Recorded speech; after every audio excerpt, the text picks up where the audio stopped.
Roland, how do you say good morning in your language? So we can say good morning. Jó reggel.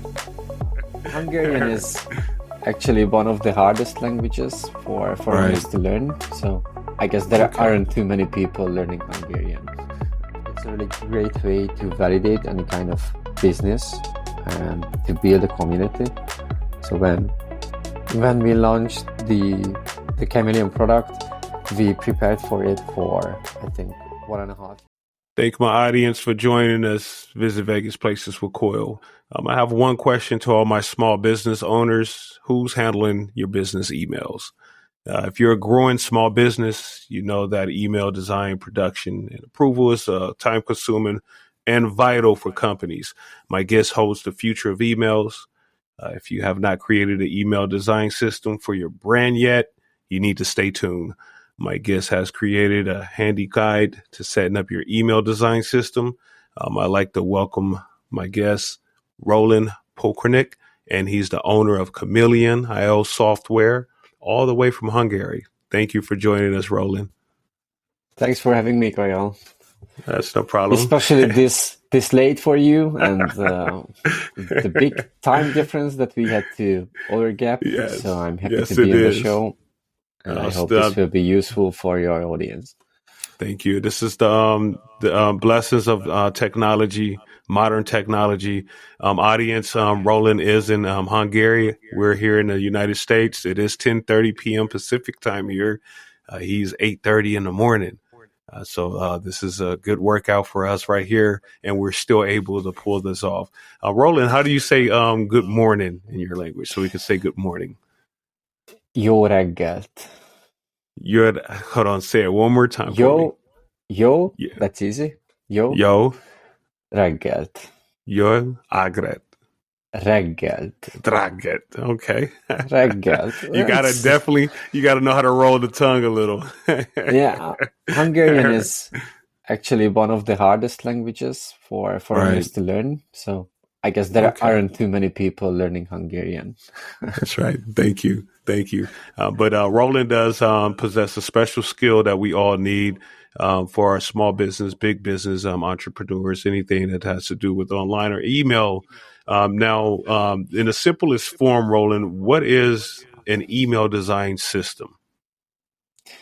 Yeah, in the simplest form, I would say that the email design system is a collection of email design pieces. These can be buttons, text, and larger modules like a hero unit, a header, footer, and the collection of these organized into a library, and that's what we call an email design system. So if you work on emails, the email design system can help you to streamline the creation process and also to make sure that all your emails will be on brand. So if you have, most likely you have a website. If you don't have a website yet, then it's another story. So you should definitely get started with having a website of some sort. For some businesses, I know that websites don't make as much sense. So it really depends on your on the type of business you run.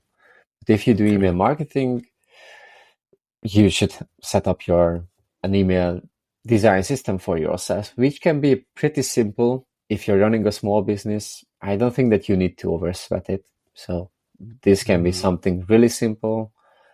You don't need to have hundreds of different modules in there, but with the bigger brands that we work, they typically have 80 to 100 or even more variations for the actual design components and modules they use. Okay. Now, if you guys break it down even a little more for small business owners, of course, we're in the city of Las Vegas. So Roland is a vital company. Even if you are a promoter, ambassador that reaches out to your clients via email, Roland, this is also vital for answering emails, correct, from clients or even potential clients? I believe when we mention email design system, it's more about marketing emails or transactional emails. If you ask about, more personal messages between you and your customer. I think in that case, what matters is your email signature. So that should be more or less connected with the brand. And if you have multiple colleagues communicating with the customers, make sure to have the same style for the signatures, because that's what they will see apart from the text part of the message. Wow. And a lot of things rolling also that are trending, which is big, I guess, digital creators, they're their own small business owners. This is a little good tool, I would say, for digital creators to let everyone know when they're coming out with new content. Is that correct? I think the digital creators, they tend to have a simple newsletter. Okay. And it's also quite fashionable, or at least it was last year, and it's still trending to have paid newsletters. Right. I'm not sure if anybody in the audience is pursuing that track. I think it's a really great way to validate any kind of business and to build a community. So when we launched the Chamaileon product, we prepared for it for, I think, 1.5 years, blogging, collecting the audience, writing useful stuff to have a list of people who are interested in the kind of service that we're going to provide. So I believe that for many, launching a newsletter, let it be paid or free, and trying to market it and build a community is a great way to prepare for starting their business before you go full all in, as you would say, I guess, in Las Vegas. That's what you would expect people to say sometimes. Correct. So I encourage people to get started with building a community via newsletters or social channels.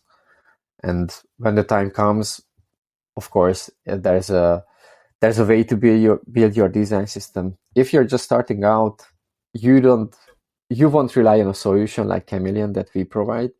You will be most likely good with something like MailChimp or Klaviyo, some of the email marketing tools that you will find online starting from free. We typically work with those businesses who have over 100 employees and already a marketing team of 3 to 5 working on emails. So that requires a certain scale when they are looking bigger for scale. Correct. To improve the efficiency of their email creation process. But we have a bunch of learning material for everybody on the blog. So feel free to check that out, or also the design system guide. Oh, yeah. I know not only that, a lot of podcasters are leaning towards that email system also, by letting everyone knows what their episodes are coming or what's upcoming. It's funny you mentioned that there's and I mentioned ambassadors. There's one lady I befriended. She's a wine ambassador, and she's on all social media platforms. But she has this elegant newsletter, that comes out almost every week. And it's funny that I don't go to her social media. What triggers me to go to her social media is the actual email. I get the email, I go to the email, and then I automatically go to the social media. And it's funny that I don't go to the social media to her page, searching for her, or sometimes I might not even see her in the feed.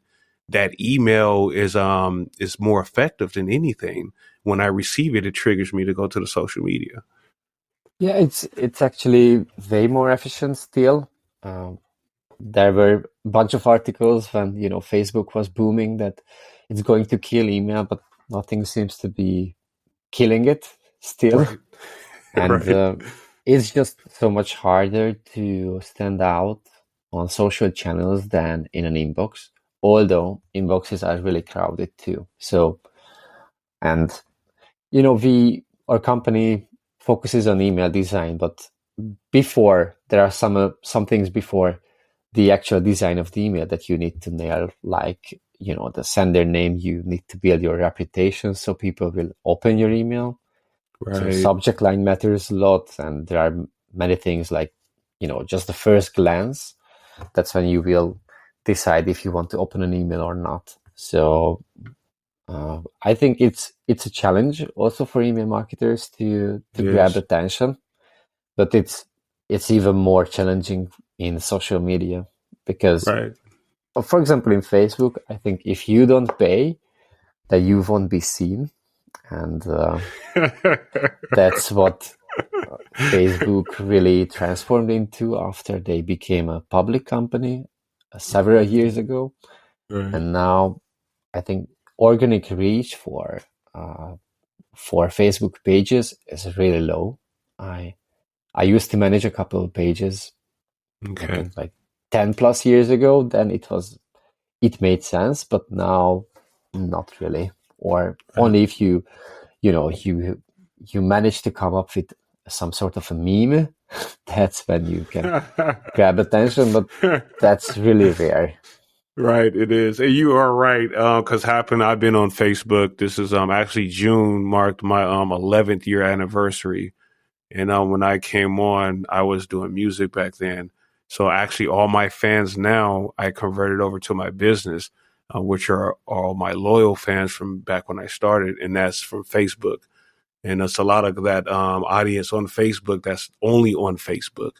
As you know, they're more of tend to be an older crowd, but the younger crowd like the groups or the pages more than the personal, interaction with it.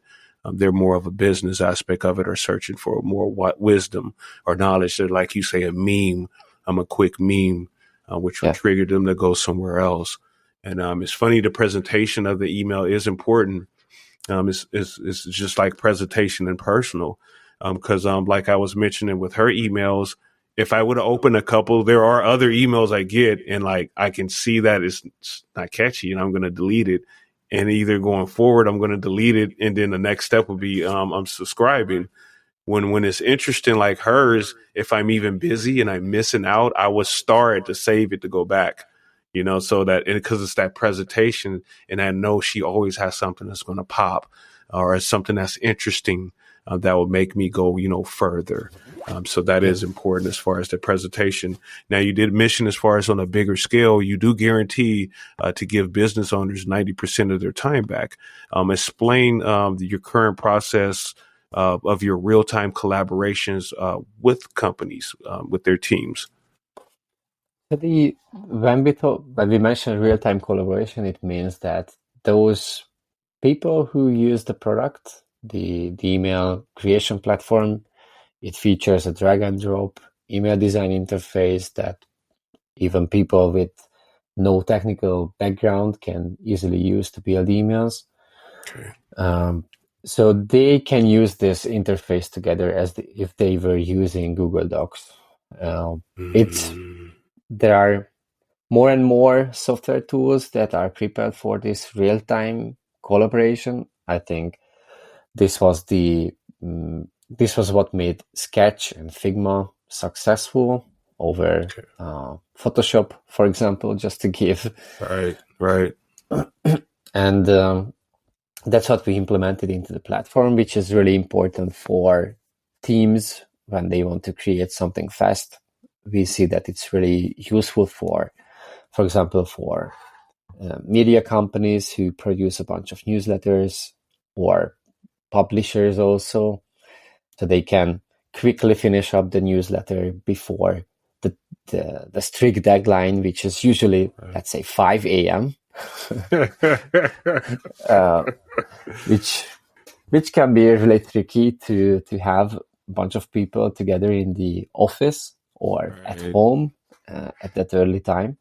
So in this case, they can take advantage of the real-time collaboration and finish the final steps easily. Or our company turned into full remote pretty much when COVID hit. Right. And we don't meet too often in person. And I think this applies to more and more businesses, except for Tesla employees, because I heard that Elon is against Yes. home office, and Twitter employees are not too happy about this news. So we will see how it goes for them. But I think for the rest of the world, remote work is becoming pretty natural. Right. Right. So you will be looking for more and more tools which can support this remote setup. Correct. And with more of the work at home and a lot of home-based business, a lot of small business owners are converting at home. That's the email is our phones. You think about it, you kind of think about it that way. We communicate through email on either that corporate level or a level that's beyond, our cell phones or our direct contact. We definitely go to our email. A lot of us even have our phones to where I know people who don't even make calls on their phones. It's solely for emails, and other things. It's rarely calls. So, so we're having phones where we're just checking emails only. Yeah, I don't make too many calls either. Right. But I'm usually at my computer. That's where what I prefer to use for emailing, because I know how to write with two hands, eyes closed, and I'm much faster than on my mobile. But yeah, I can completely resonate with that. And the way we do business, we usually schedule calls upfront, so there are not too many unexpected calls coming Right. our way. So I think I'm one of the early adopters for these online scheduling tools, where you Okay. can just pass a link to somebody and they can choose a convenient time for a meeting in your calendar. Right. I'm a big fan of those, especially Right. because this is the only way we can over gap so That's big of correct. time difference. So if Right. you It if is you market locally, that's a different story then. true. And it is a straightforward communication. It's either this or that. Yeah, It's the only thing that's not following through that would, disrupt that communication. Now, definitely. now explain how most design to code email workflows are broken, as stated on your website. The the problem with these workflows is that they are pretty linear. So somebody does one thing, so the designer creates something, then it gets approved, then it gets to the developer, and again to the marketer. Maybe a new need comes up, then the actual project bounces back to the designer, and they need to go through all these steps each and every time. And once you think that you finished everything, there comes a final reviewer, like a big boss or somebody upper in the organization, says that, okay, this needs to be changed. And then the whole process starts again. And Mhm. pretty much this is the inefficiency in this workflow. And that's why we believe that teams should be working together in a real-time manner to finish these email project as fast as possible. And we've been advocates for no code email creation, which means that you shouldn't hand code the HTML. Mm. We've been doing this since 2013. That's when we launched our first product Okay. in the email design space. So it has Okay. been quite a few years, but um, I I think that there are more and more companies who rely on software generated email code, which is different from hand coded. Definitely, it has certain upsides and downsides. The biggest upside is that it's so much faster because it doesn't require people to manually work on the code. The downside is that software generated code is a bit longer than Okay. handwritten, Right. and Right. those who are true geeks, they care about how nice their code is. Right. Thankfully, email clients don't care that much, but Right. you need to make sure that you don't hit a certain limit where I guess you saw some emails that were just cut into half in Gmail, right? Yes. That happens because the code was too long. So you need Okay. to make sure that you stay under 102 kilobytes or 100 kilobytes in Okay. size, and that's when your email will be fully displayed in the Gmail inbox, for example. Makes sense. Now, I can tell you come across as a professor. You used to be a professor, Roland? Oh, absolutely no. Okay. I I I'm an online marketing expert. I have marketing studies. I studied economics. You mentioned music, so I used to play bass Okay. in a world music band as a hobby, I would say. But we had a year when that was our most active year. We had over 100 concerts, gigs. Wow. So that was a Wow, lot. that's pretty good.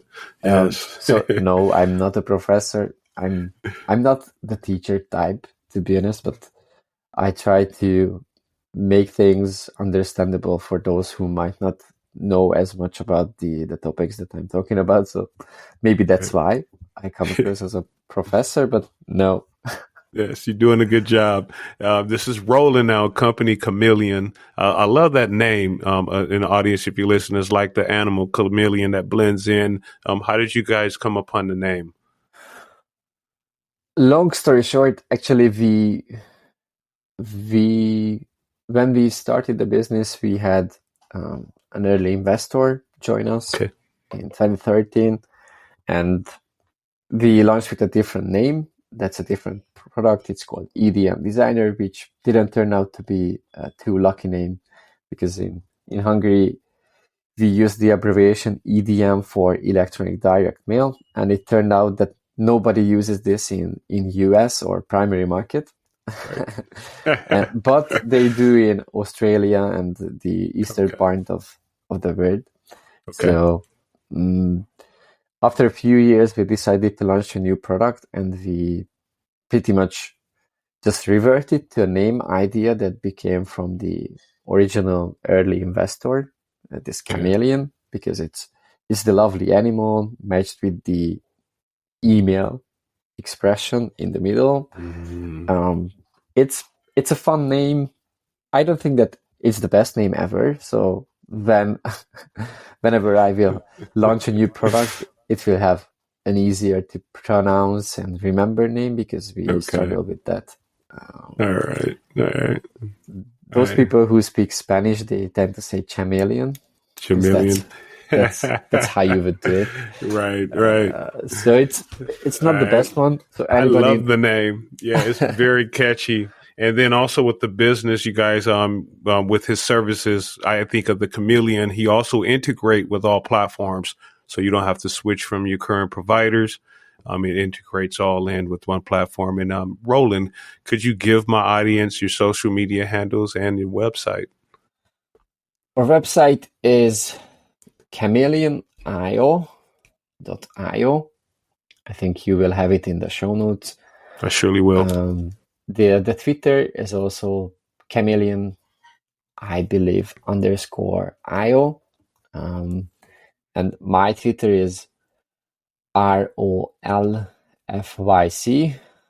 I'm not too active there, so if you want to, if you need some help with emails, email designs, or anything regarding email marketing, I'm happy to help, even by giving advice. I don't charge for that, so I'm not trying to make money on advice at all. So you can email me at roland@chameleon.io. That's the best way to reach me. I'm going to see your email and reply in a day. You can also find me on LinkedIn. I use the same nick. That's Roll Fitz. This ROLFYC. Both on Yes. LinkedIn and Twitter and wherever it was available. All right.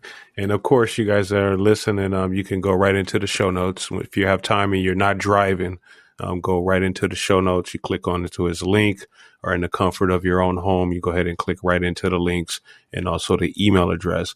His website is also user friendly. It is very self-explanatory.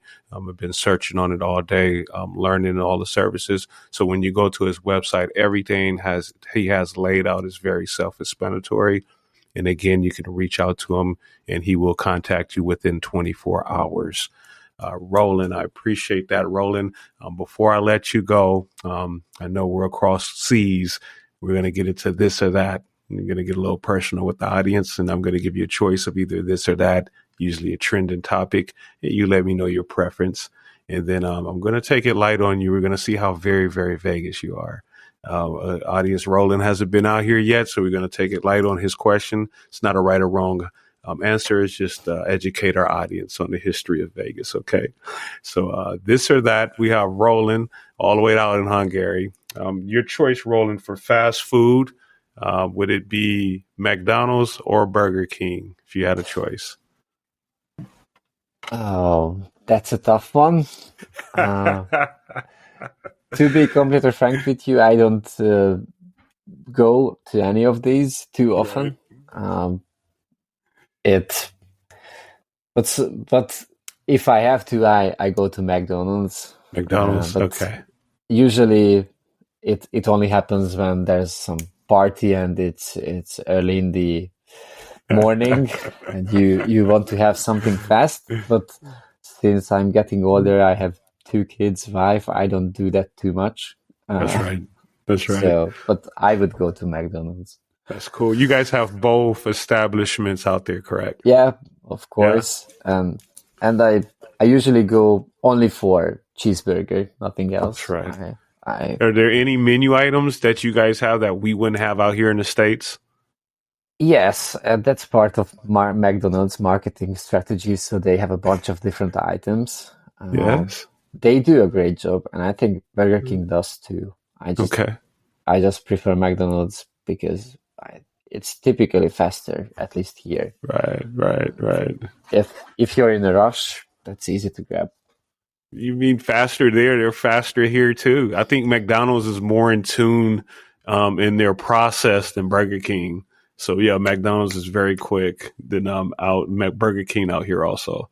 Yeah, but myself, I prepare burgers at home during summer usually, and I prefer more the handcrafted style. So that's a bit higher level. So that's right. If I can and I have the time, I definitely go to a normal burger place than any of these. Most definitely, yes. And especially if you don't have younger kids anymore, those are definitely out the box. All right. Yeah. Now, the next one, this is a sports question. It's pertaining to basketball. Who would you go for as the best basketball player in the States? Kobe Bryant, rest in peace, or Michael Jordan? I think I have to say Michael Jordan. But yeah, I'm not the biggest sports person. I started triathlon this year, but I don't really watch sports. Okay. But from what I know, I have to vote for Michael Jordan. That's right. The GOAT, the original. All right. So our last one is more of a techie. Would like your take on it. Would you prefer Apple or Android? It's quite funny because I use an Apple computer, but I use an Android phone. So okay. Best of both worlds. Yeah, I think it's more about my. I think Apple might be good, especially in US. I think it's better, but here more people have Androids because of the price point. And if you use your phone for email and checking out the internet, it doesn't really matter what brand it is. True. So it's up to you how much you want to spend on a phone. True. And since I spend most of my time at the computer, I spend more on the computer itself than the phone. So that's why I have an Apple paired with an Android. It's funny you say that because I have I use the Android phone, but I have an iPad. But most of a lot of quick work, I've used my Chromebook, which is Android, and and it's not like I care which one. I need all the devices to multitask. I don't know if that makes sense. Yeah. And then also I have like the iPad running. I'm an avid podcast listener, even though I host one. I listen to a lot. and I'm always having them running or listening in the background while I'm working. So I'm always having one running. But I'm going to go for Android. All right, Roland. So, Roland, I appreciate that. We're going to see how very, very Vegas you are before we let you go. All right. Now, this question here is about the Strip. So take a guess at it or stab. The Las Vegas Strip is blank miles long. Is it 10 miles, 4 miles, or 13 miles? The Las Vegas Strip is 10, 4, or 13 miles long. I could Google because I type fast, but I will just guess that let's make it 13 miles. 13? It seems like it too. That's what I guessed too. It's actually 4.2. Okay. Right. I was like, long. Because I guessed 13. Yeah. Yeah, I guess it depends how many drinks you had, because you might think that it's longer. Right. Especially everyone that comes out here and they think, oh, we can see it, let's walk. And it looks close, but it's not that close at all. And then when you add on the 120-degree heat, it's definitely going to be longer. Yeah. Oh, man, Roland, it's a pleasure. I appreciate you taking the time out and sharing your knowledge with us.